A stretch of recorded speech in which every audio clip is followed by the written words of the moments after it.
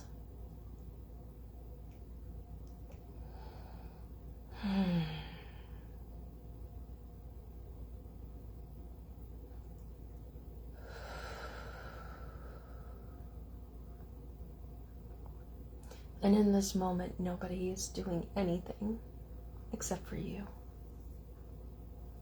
Just you remembering and choosing to be in that love space.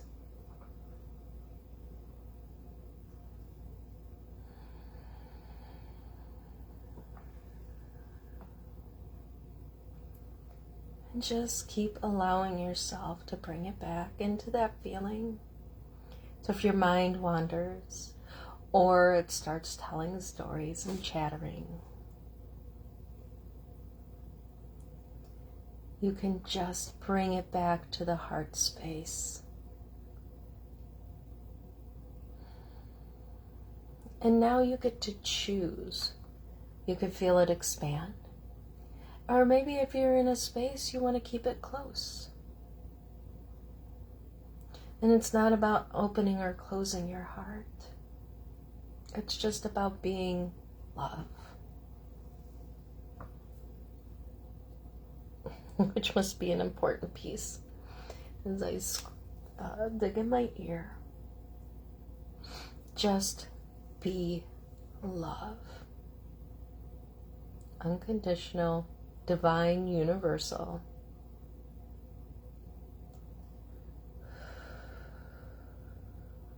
And if you want to bring it back into your body, if you could get it expanded past your physical body, then you can do that. Or maybe see how long you can stay in that before the mind chatters.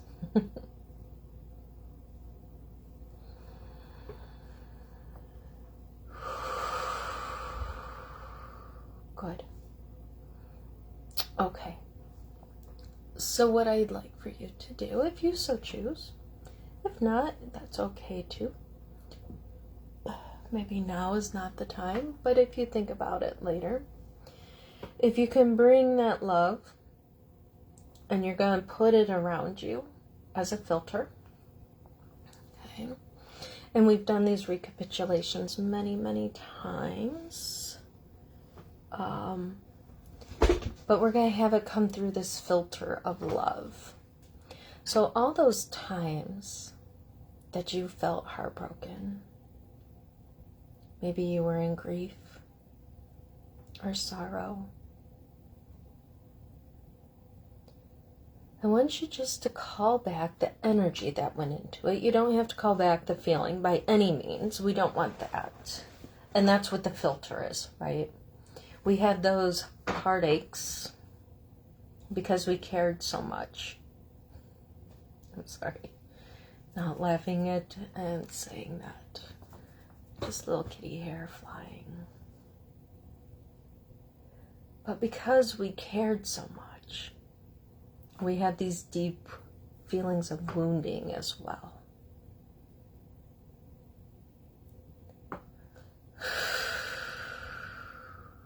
And that puts out a lot of energy. So we're going to call back our energy because our energy is our energy and we don't want it out floating around. But we're going to have it come through that filter of love. So anything that is heaviness, anything that is not of love, anything that is no longer serving us, can just be recycled or composted and be returned as love and light to the consciousness. Thank you for the feelings. Thank you for the understanding. Thank you for the knowledge and the wisdom. but you don't need the pain, you don't need the hurt anymore.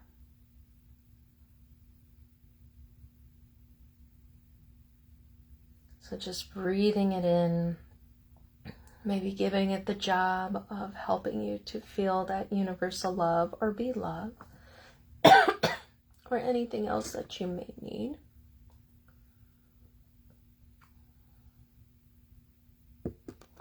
And just breathing it back in, filling you up.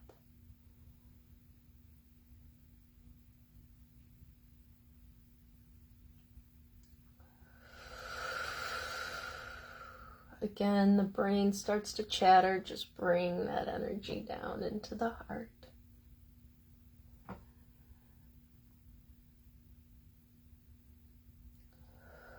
Or if it's chattering the same thing, maybe there's some wounds there that really need to be healed or addressed or looked at and just let go of.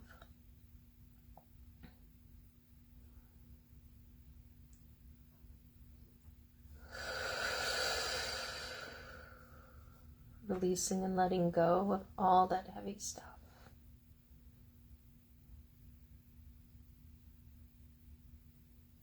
Good.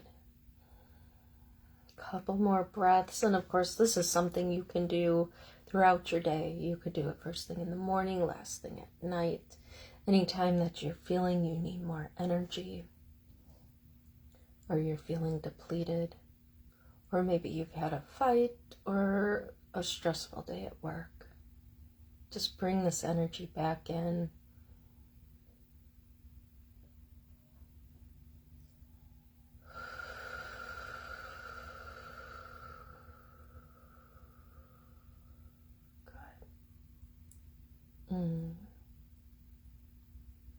And this may be something that you need to practice at, and that's okay, right? All of this stuff can be something that's brand new if we've never been taught it or thought about it in this way. Because believe me, when my guides went, hey, heart chakra, second chakra, I went, never thought about it that way.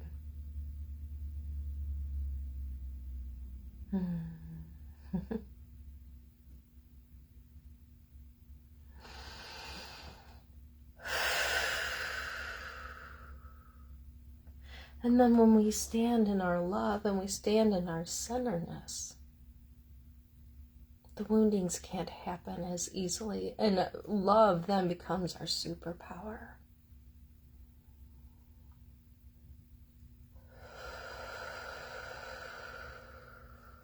And then, when we hear people say things that maybe are not of love and light, or meant to wound, or come from a place of wounding, we can invite universal love, that divine love, to help them. And then we don't take things so personally, right? Good. Okay, hold on one moment.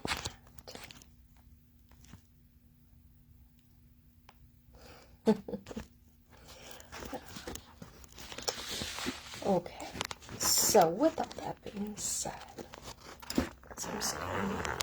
There we go. Hello. I should like to sit in the light, right? It just causes funny shadows. Or, okay, if you can see it coming through one of the prisms, and it's technically right there on my left side at my heart. Thank you. Thank you, thank you, thank you. How lovely is that?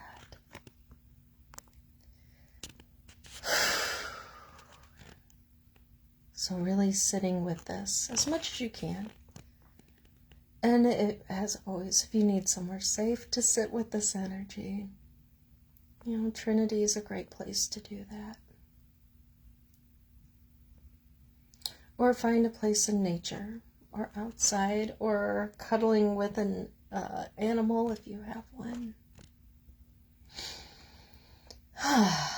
All right, my friends, much love and light. May you find everything that you need in today. Next week, just so you know, we probably won't have a live. I'm hoping to get to the beach and do a video for you, so I'll post that, I hope. If not, please check out our YouTube channel because it will definitely be there. I think when I did the one from Sedona, it was a little difficult too, or I had trouble. Me and electronics, right? I had trouble getting it posted on Facebook, so go over to our YouTube channel. It'll definitely be there. All right, my loves. Have a wonderful day, and we'll see you in a couple of weeks.